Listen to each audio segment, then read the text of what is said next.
Spoštovani gospod predsednik Republike Slovenije, predsedniki Državnega zbora, Sveta, Vlade Republike Slovenije, dragi članice in člani osamosvojitvene vlade, gospe in gospodje. Gospod predsednik, iskreno se vam zahvaljujem za ta poklon spominu na dan, ko je bila izvoljena osamosvojitvena vlada pred 30 leti. Ob tej jubilejni in svečani priliki vas prosim najprej, da se s trenutki hvaležne tišine poklonimo spominu 10 že pokojnih članov osamosvojitvene vlade in padlim v vojni za Slovenijo.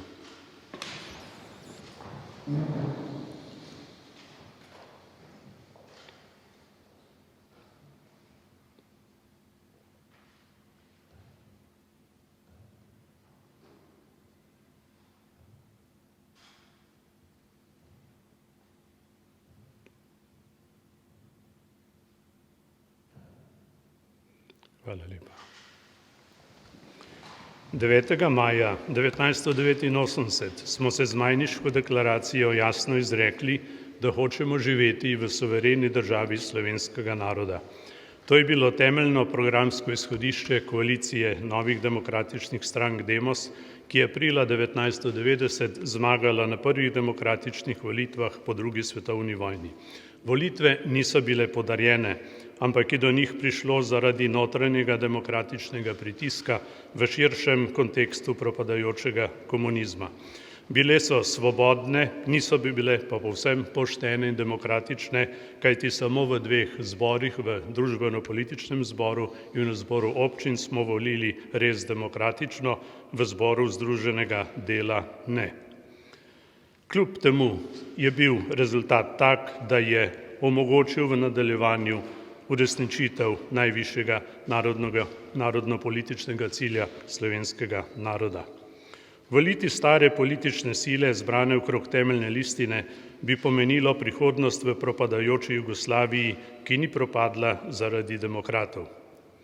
Brez Demosove zmage in Demosove vlade decembra istega leta ne bi zadišalo po Slovenski vojski, ne bi bilo plebiscita, ne proglasitve samostojnosti, zmage v vojni za Slovenijo, uvedbe lastnega denarja in mednarodnega priznanja. Ostali bi pri sanjah, deklaracijah in podrejenosti. Z izvolitvijo Demosove vlade 16.5.90 so bili prvič v naši zgodovini izpolnjeni politični pogoji za dosego lastne državnosti kot največjega narodno-političnega cilja slovenskega naroda. Demokratična postavitev izvršilne oblasti je pomenila po mnenju Ustavnega sodišča Republike Slovenije tudi bistven element osvoboditve od nedemokratičnega režima. Ni bilo dovolj postaviti samo zakonodajne večine v demokratično izvoljeni skupščini. Za osamosvojitev je bila potrebna državotvorna večina v skupščini in vlada, sposobna prevzeti nas odgovornost za operativne naloge osamosvojitve.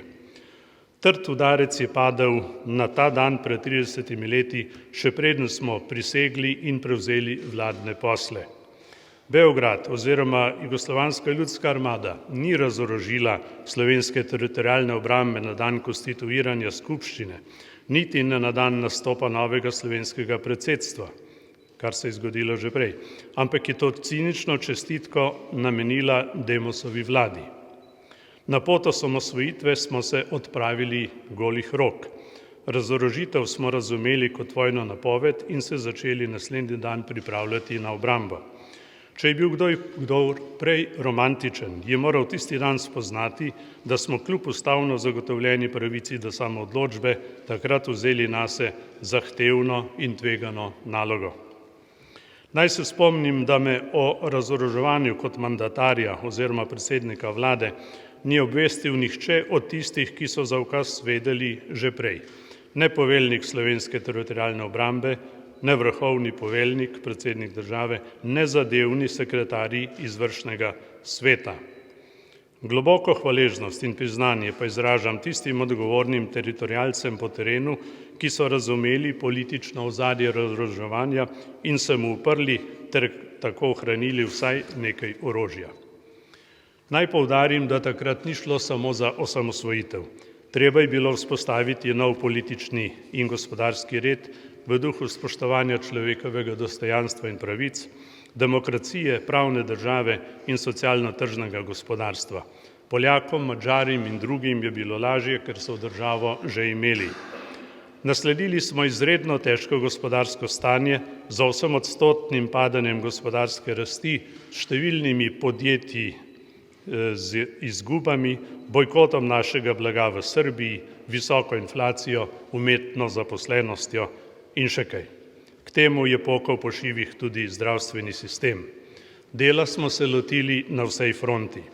Radio je našo vnemo pozdravljal z dober dan, žalost in travo bomo jedli, mi pa smo z intenzivnim delom uvajali reforme, spreminjali okvirne pogoje za gospodarjenje, pripravili obrambo, že decembra 1990 natisnili denar, zastavili ambiciozen program avtocestne izgradnje in še mnogo drugega.